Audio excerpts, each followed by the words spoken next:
ఎప్పుడైనా మీకు ఇలా అనిపించిందా? మనం చెప్పేది 100% కరెక్ట్, కానీ మన మాట ఎవ్వరు వినట్లేదు అని. అచ్చం మన ఫ్రెండ్స్కి ఓ ఆట రూలు వివరిస్తుంటే వాళ్ళు మనల్ని అస్సలు పట్టించుకోరు చూడండి. అలాగనమాట. ఆ ఫీలింగ్ చాలా ఇబ్బందిగా, చిరాగ్గా ఉంటుంది కదా. సరే, ఈరోజు మనం ఒక చాలా చాలా సింపుల్ అండ్ బ్యూటిఫుల్ విషయం నేర్చుకుందాం. అదేంటంటే, మనం చెప్పేది కరెక్ట్ అయినప్పుడు ఎదుటివాళ్లు దాన్ని కోపంగా కాకుండా హాయిగా, సంతోషంగా వినేలా చేయడం ఎలాగో చూద్దాం.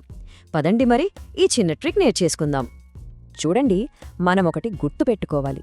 మనం చెప్పేది కరెక్ట్ అవ్వడం అది సగం కథ మాత్రమే. మరి మిగతా సగం?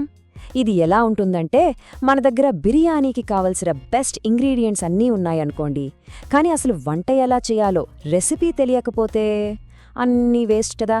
అచ్చం అలాగే ఉంటుంది విషయం. ఇప్పుడు ఆలోచించండి, మనం ఏం చెప్తున్నాం అనేదానికంటే కూడా దాన్ని ఎలా చెప్తున్నాం అనేది చాలా చాలా ముఖ్యం. మీకొక ఉదాహరణ చెప్తాను. మనమ్మ మనకి చేదుగా ఉండే మందిస్తుంది కదా, అయినా మనం తీసుకుంటాం. ఎందుకంటే ఆవిడ చెప్పే విధానంలో అంత ప్రేమ, అంత మెత్తదనం ఉంటుంది, అవునా? సరే ఫ్రెండ్స్, ఇప్పుడు ఈ చిన్న మ్యాజిక్ మన రియల్ లైఫ్లో ఎలా వర్క్ అవుతుందో కొన్ని సింపుల్ ఉదాహరణలతో చూసేద్దాం. ఒక ఆఫీస్ సీన్ ఊహించుకోండి. మొదటి మేనేజర్ ఎలా మాట్లాడుతున్నాడో చూడండి. మీరు చెప్పింది తప్పు, ఇది కరెక్ట్ పద్ధతి. అమ్మో, వింటుంటేనే భయమేస్తుంది. అచ్చం మన స్కూల్ హెడ్ మాస్టర్ గారు తిడుతున్నట్లుంది కదా. అదే రెండో మేనేజర్ మాటలు వినండి. మీరు చేసిన ప్రయత్నం చాలా బావుంది, ఒక్క చిన్న మార్పు చేస్తే ఇది ఇంకా సూపర్ అవుతుంది. అబ్బా, వింటుంటే ఎంత బావుందో, ఎంత ఎంకరేజింగ్గా ఉందో కదా. చూసారా, చిన్న తేడానే కానీ ఇంపాక్ట్ ఎంత పెద్దదో. ఇప్పుడు ఇంకో సీన్. ఒక క్లాస్ రూమ్. టీచర్ అందరి ముందు నిలబెట్టి నీ ఆన్సర్ రాంగ్ అంటే, అబ్బా, ఆ ఫీలింగ్ ఎంత ఇబ్బందిగా ఉంటుందో కదా. మనసంతా చిన్నపుచ్చుకుంటుంది.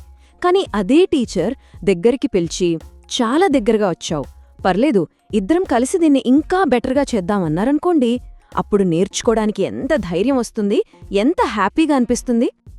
ఇంకొక ఉదాహరణ చూద్దాం. ఒక సేల్స్ పర్సన్ ఇదే బెస్ట్ ప్లాన్, మిగతావన్నీ వేస్ట్ అని చెప్తే ఎవరికైనా నచ్చుతుందా? అస్సలు నచ్చదు. ఎందుకంటే ఎవరైనా మనల్ని ఫోర్స్ చేస్తే మనకు నచ్చదు. ఇది ఎలా ఉందంటే, మన ఫ్రెండ్స్ అందరూ కలిసి ఈ సినిమాకే వెళ్ళాలి అని మనల్ని బలవంతం చేసినట్టు ఉంటుంది. మనకు నచ్చిన సినిమా ఎంచుకునే ఫ్రీడమ్ మనకు కావాలి కదా. ఇక్కడ కూడా అంతే. సో ఈ కథలన్నింటిలోనూ ఆ జెంటిల్ వే, ఆ సున్నితమైన పద్ధతే ఎందుకు వర్కౌట్ అయింది? దాని వెనక ఉన్న అస్సలు సీక్రెట్ ఏమై ఉంటుంది ఏమంటారు? వెల్, ఆ సీక్రెట్ ఏంటంటే, అది ఒక మ్యాజికల్ రెసిపీ లాంటిది. కొన్ని సింపుల్ ఇంగ్రీడియంట్స్ ఉంటాయి. ఆ ఇంగ్రీడియంట్స్ కలిస్తేనే ఆ మ్యాజిక్ పనిచేస్తుంది. అవేంటో ఇప్పుడు చూసేద్దాం. ఆ మ్యాజిక్ ఏంటంటే, ఇది ఎదుటి వాళ్ల ఈగోని, వాళ్ల సెల్ఫ్ రెస్పెక్ట్ని కాపాడుతుంది. వాళ్లని ఫోర్స్ చెయ్యకుండా ఒక చాయిస్ ఇస్తుంది. వాళ్ల మీద గౌరవాన్ని, సింపతీని చూపిస్తుంది. సింపుల్గా చెప్పాలంటే, వాళ్లకి డెసిషన్ తీసుకునే ఫ్రీడమ్ ఇస్తుంది. గుర్తుపెట్టుకోండి, ఇక్కడ పాయింట్ వాదనలో గెలవడం కాదు, వాళ్ల మనసు గెలవడం. సరే, ఇప్పుడు మన వంతు. ఈ సింపుల్ మ్యాజిక్ని మన డైలీ లైఫ్లో ఎలా ఉపయోగించాలో చూద్దామా? ఇది కేవలం ఆఫీస్లోనో బయటనో కాదు, మన ఇంట్లో వాళ్లతో మాట్లాడటంలో, ఫ్రెండ్స్తో కలిసి ఉన్నప్పుడు, అన్ని చోట్ల ఇది మనకు హెల్ప్ అవుతుంది. ఓకే, జస్ట్ 4 సింపుల్ స్టెప్స్ గుర్తుపెట్టుకోండి. 1, వాళ్ల ఈగోని కాపాడాలి. అంటే తప్పుని దయగా, వీలైతే పర్సనల్గా చెప్పాలి. 2, హార్ష్గా ఉండే నిజాలు చెప్పాల్సి వచ్చినప్పుడు సాఫ్ట్ లాంగ్వేజ్ వాడాలి. 3, గౌరవంతో మాట్లాడాలి. అప్పుడే వాళ్ళు మనసు విప్పి వింటారు. ఇక 4, మనం చెప్పేది కరెక్ట్ అని ప్రూవ్ చేసుకోవడం కాదు, వాళ్ళు యాక్సెప్ట్ చేసేలా చూడాలి. ఈ సింపుల్ రూల్స్ పాటిస్తే చాలు, మన మాటలు ఎవ్వరినీ బాధపెట్టవు. చివరిగా ఒక్క మాట, నెమ్మదిగా ఆలోచిద్దాం. సానుభూతి లేకుండా మనం కరెక్ట్ అవ్వడం కూడా ఒక రకంగా తప్పే.